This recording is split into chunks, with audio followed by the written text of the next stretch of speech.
We don't have minutes to approve, right? So just the old business is the minutes. Any changes or recommendations or comments on the minutes? Otherwise, I'll ask for a motion to approve the minutes.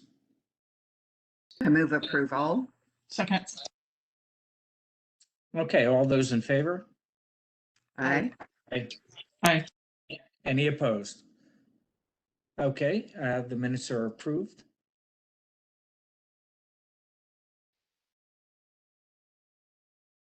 So that is the entirety of the old business. New business support letter for Battleground Healthcare. Who's going to present that? I can provide an overview, and Department of Community Services is here, I believe, to answer any specific questions. So Senator Murray's office is soliciting requests for congressional funding for a variety of projects. This is for appropriations in the fiscal year 2022 budget. Battleground Healthcare is a free clinic offering medical, dental, and preventative health care. They are currently expanding their services to allow for behavioral health and also relocating their services downtown Battleground. So they still need some funding for that service. This is just a letter of support for their request for funding for the appropriations. I believe Ridgefield and Battleground are also providing letters of support as well. So this, if the council is amenable to this, we would send this on behalf of the council. And Michael, is there anything that you want to add on this agenda item? I thank you, and good morning, council. Michael Torres, Clark County Community Services, and that basically covers it. Battleground Health Clinic has been working with the Urban County Policy Board over the past year, as I'm sure Councilor Olson can discuss as well. With COVID, it became clear that the facilities they're currently in are just not set up for any of the public health requirements. Also, the amount of clients that they're starting to see has significantly increased, and the location is not convenient where they are right now. So they have been looking to relocate. This does seem to be a project that has a lot of local community support, and we've been working with them to support this move with community development block grant funds, both county and applying to the state over the past year. When we were made aware of this inquiry from the senator's office, this is a project that is very shovel ready. It's in process, and it's one that could really utilize the funds and take it to completion.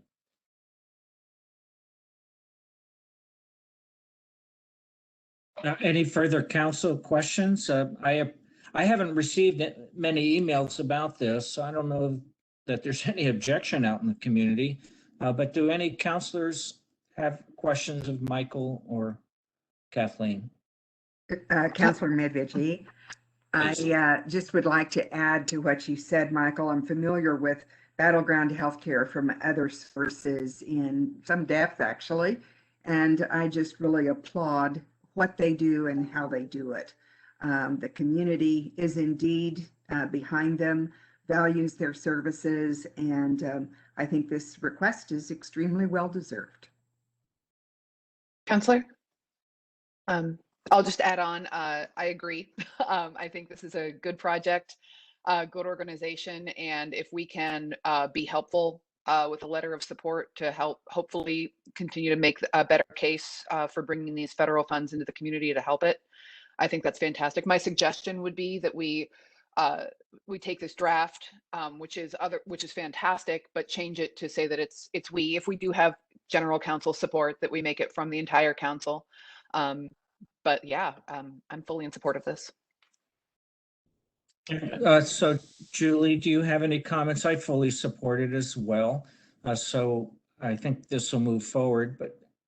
Yeah, I would just add that, you know, it's something that we reviewed in the Urban County Policy Board. We've awarded, I think, Michael, over $1 million to this project through those federal funds. So anything we can do to, I think, help get this off the ground, I would absolutely support. So.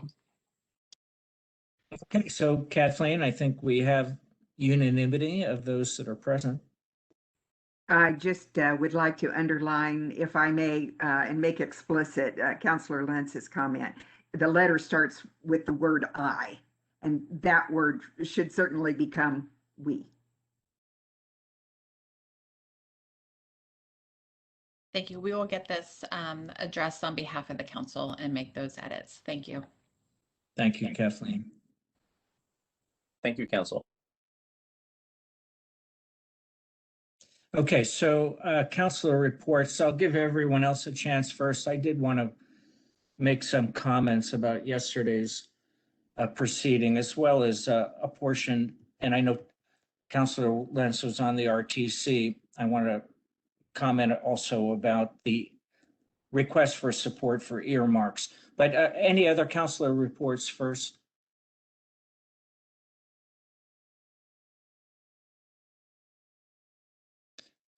Really? Okay, well, let me first, we have a letter in support of the earmarks for 179th, and I can't remember the other project right now. But I had mentioned from time to time, and this also came up at RTC yesterday, because RTC will help.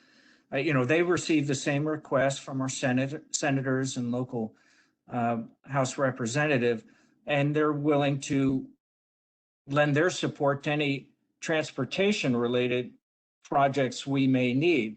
I'm not sure that our letter was sent to the RTC, to Matt Ransom, because it would be good to get their weighing in on our request for earmarks. It's just another source to kind of double tap on it. But I additionally wanted to add, we don't have it in the works, although it's been in the works for decades. Talk and visioning for another corridor across the Columbia River.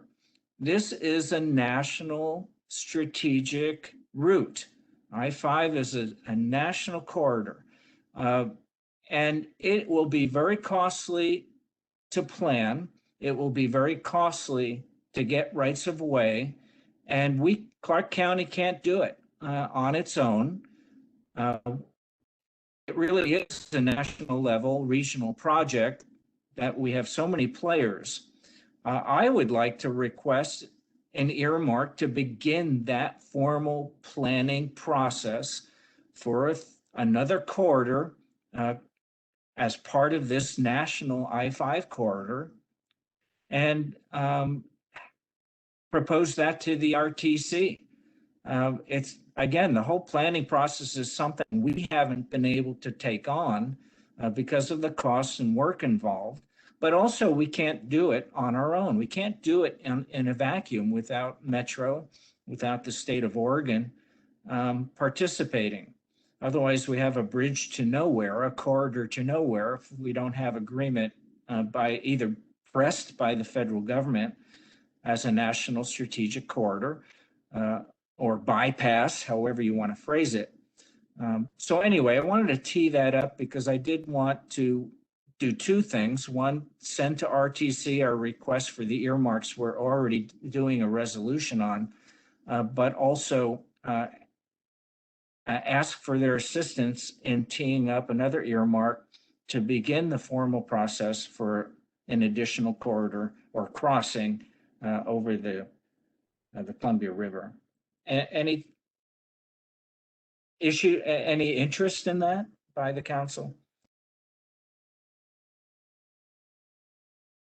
I Oh, go ahead, Councilor. I was going to say the same thing. Go ahead, Councilor. Okay. I support sending the two resolutions, or the resolution from yesterday, to RTC. My understanding of earmarks is that projects, in this case, what they're looking for is things that are things that exist, things that are shovel ready, things that are actually projects. And while I think that a conversation about a third corridor and trying to put some meat on that conversation's bones is a worthwhile thing to undertake, I don't know that there's a project. I don't know that there's a there to ask for an earmark for. Perhaps I'm mistaken about my understanding of earmarks in this case and what the senator was asking for. But I think that you're right that this is a conversation that needs to involve pretty much every jurisdiction that might possibly be impacted. Since those conversations haven't even occurred, I don't really know. I feel like that kind of starting in the middle instead of starting at the beginning. That's So my thought on that. let me, good points, but let me respond to that, because I've worked on some higher education institutional earmarks with Senator Graham in the past when they did have earmarks, and it isn't necessarily shovel ready. It isn't necessarily infrastructure. A part of the process that we have avoided, mainly I think because of the costs and mainly because we can't do it in isolation, is the planning process. There's a lot of costs, a lot of engineering, a lot of environmental impact. And this is, we did start, many years ago, the visioning process. I mean, we had presentations to the county on where the bridge would be, what it would cost, what it would look like. It's just that nothing has ever progressed to actually investing in a real planning process. So that's the cost. That's what I'd like to capture. We need to know where it should be best placed according to, the geography and traffic flow, least cost, least impactful. That's all going to cost a lot of money before you even get to the point of investing in rights of way. So anyway, I would urge that we somehow capture that thought to basically fund the planning process that I think should be, quite frankly, led by the national transportation industry or the federal leaders in transportation. I think it is beyond Washington. It's beyond Oregon, and it's just stalled for decades. And once they built the 205 bridge, they should have started or been along the way in planning for the next bridge. Counselor, can I ask a clarifying question about something you just said? Because I'm just trying to understand and trying to get my arms and head around this thing. So is what you're saying we should request both money for the planning process, but also a federal lead on the planning process? We certainly could allude to it. That's my personal belief. Without a strong statement by one or both governors, without either legislature taking a political lead, there just seems to be no political capital in moving forward on this while everyone's still struggling on how to figure out how to replace the I-5 bridge, and no one wants to seem to be diverted by it. The corridor from Mexico to Canada is a strategic national asset. Right. I understand all of that. So I'm suggesting that the federal government should take the lead. I have always believed that. I would suggest that there are complications with the notion of asking for money for a planning process that we don't necessarily have other jurisdictions bought in on, and that we also don't even want to lead, but we're potentially want to ask the feds to lead that as well. I feel like this is, I feel like it could be a little more, a little better baked before we submitted it. Yeah. So, and you've fully articulated and captured why nothing's been done in the last 2 decades.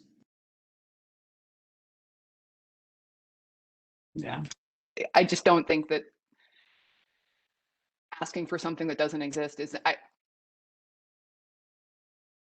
would suggest that there are different ways to start, but point made. Yeah, I just would add, I think. Go ahead, Joey. I think there's a lot of reasons why no work has been done over the last 20 years. But we have to get Oliver's group involved in this conversation. And I agree a little bit with Councilor Lentz in that we don't really have anything to ask for. So if if we get planning involved, I mean, we don't even have anything on the arterial atlas. We don't even have a line on a map in terms of the potential corridor. So while I think it's appropriate that we could ask for money at some point, and I agree with you that there should be greater federal leadership on this discussion, I just don't know that we're quite there yet to have an app or something. But I do think the conversation has to involve Oliver's team and planning and of course, two sides of the river. And so, but getting something on a map, getting something on the arterial atlas is one of the first steps we have to take. And that's not an easy one for obvious reasons. So, I mean, I think the conversation is going in a good direction. I just, in terms of a literal ask, I think it's premature personally. But having these conversations about how do we get there, I think is a valid and worthwhile endeavor. Yeah, so I think it would have been premature prior to the visioning process. Once the visioning process confirmed and documented, and our recent RTC work shows the congestion is getting worse and is projected to continue to get worse. So it would have been premature before all that work was done a decade ago. So anyway, it doesn't sound like I'm still tilting at a windmill that people aren't supporting, and we're just going to keep not planning for the future of a third crossing. But I thought this was an opportunity to get that planning process started in earnest. We can at least just capture the thought, request it, and if there's no one steps up to it, then we at least could say as a council, we tried. When you started your comments a few minutes ago, I thought you were saying that you would like to see RTC behind making a request for the planning process. Is that what you were suggesting? Yeah, there's two parts of this. One, we've already voted on a resolution for the two projects. I want to make sure that the RTC has that so they could double tap on it, because they've been separately asked by our senators and congressional representatives for suggestions on earmarks. They're willing to support other county internal transportation requests. The second request is to tee up this, describe this earmark for the planning process to look at a third corridor and begin the planning process. And so as a council, Clark County Council, to the RTC, saying, please ask for an earmark on this planning process. I think that's a discussion that should take place. Has that occurred? I don't attend the RTC meetings, and a couple of us do, right? So I'm wondering, how far has that discussion gone with RTC? Or has it at all? Karen, this is it. I'm bringing it up right now. It wasn't mentioned at. Well, and this is not with yes. RTC. So it sounds like the next step might be for us to have that discussion both internally, as Councilor Olson was suggesting, and importantly, externally with RTC. I know that I would be supportive of that. Okay, and so that's what I'm requesting. But is there an interest in of our 5 counselors, and I know we're missing one today, in asking for that earmark?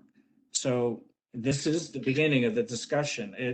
If we wait until the chair comes back, I guess that's fine. I don't know what the deadline is from Senator Murray and Herrera Butler. I don't know do we know if there was a deadline on when they wanted to hear back? Butler's deadline passed and Murray's was the 14th of this month. Butler's deadline was really short in that it was like a day after the first day we heard about it. But Murray is looking for full proposals with letters of support by the 14th. And in my opinion would be that since we don't actually even have a plan, it would be a bit of a hustle to even define what it is that we're asking for, let alone get letters of support for regional conversations that haven't even occurred. Okay, well, this conversation is basically not going anywhere, but I would suggest that if we do, because the infrastructure package is just really forming right now, and there may be another opportunity in the near future with this administration and Congress, so that I'm hoping that we can restart this conversation if we get another window of opportunity. So anyway, if there's nothing further on it, let me just bring up the second topic. I'll try to be more brief on this one. I didn't expect to spend so much time on the last one. I was really disappointed in the hearing we had yesterday for the open space applications. And here's the problem I have. I think the code is way too vague. You know, I went online. The first comment I would make is I went to our county webpage and looked to see the narrative for the application. I'm just going to focus on the Kellogg property and couldn't find it. The URL on the county webpage basically said page not found when I clicked on historic sites in Clark County.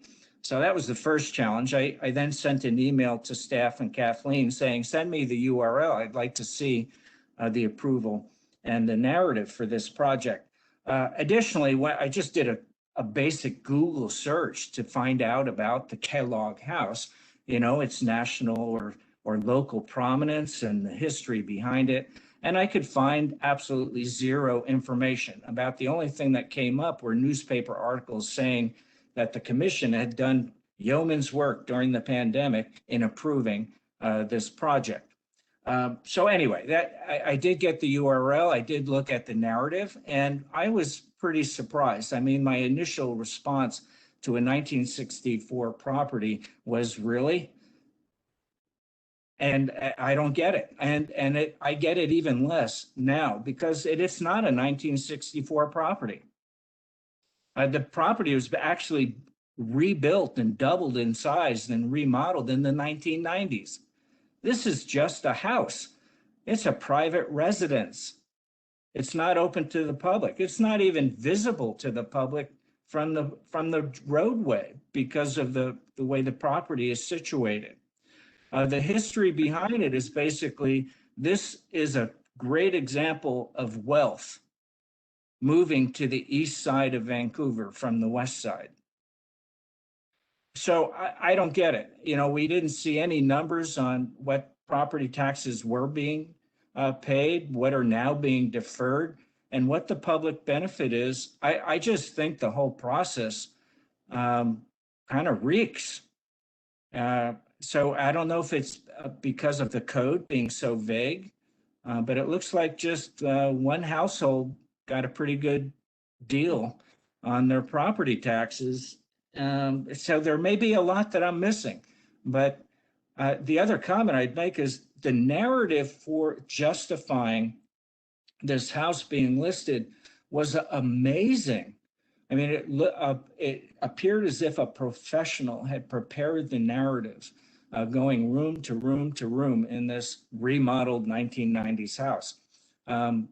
Anyway, those are my comments. I think we really need to, I mean, it's just one more area to look at as far as potential code revision, because I've donated to the Historic Society. I love history. I want to preserve history.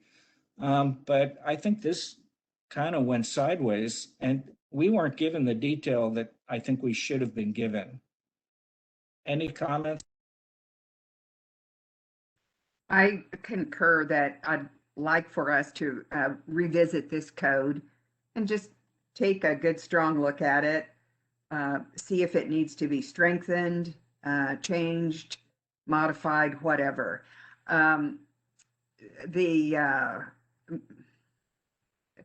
The process of calling historic property open space is odd to begin with. But once you realize that that's the way it's set up, then what constitutes historic property is something that appears to be too loose. So let's take a look at it. Let's see how it can be improved.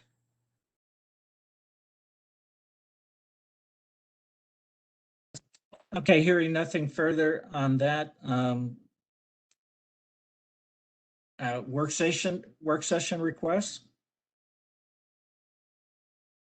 And just to be clear on code before we move forward, any code changes, we would need the majority of the council to support staff moving forward with that review and bringing back for your consideration. Okay, thank you. So work Julie or session, Temple? Okay, I fine think with we me. have a thumbs up.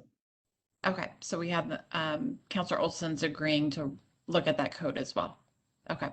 All right, well, I'll coordinate that review with staff and we'll be bringing it back to a future council time discussion for you.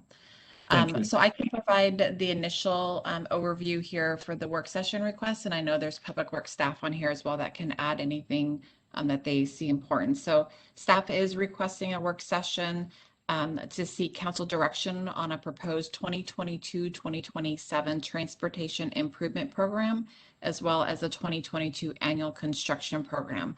These the state law, Washington state law does require that we adopt the 6-year transportation improvement plan prior to the budget adoption in December 31st, 2021.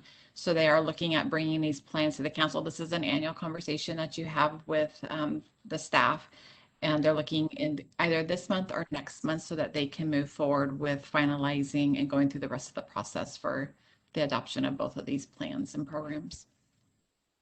Okay, thank you. I certainly support it. Other counselors?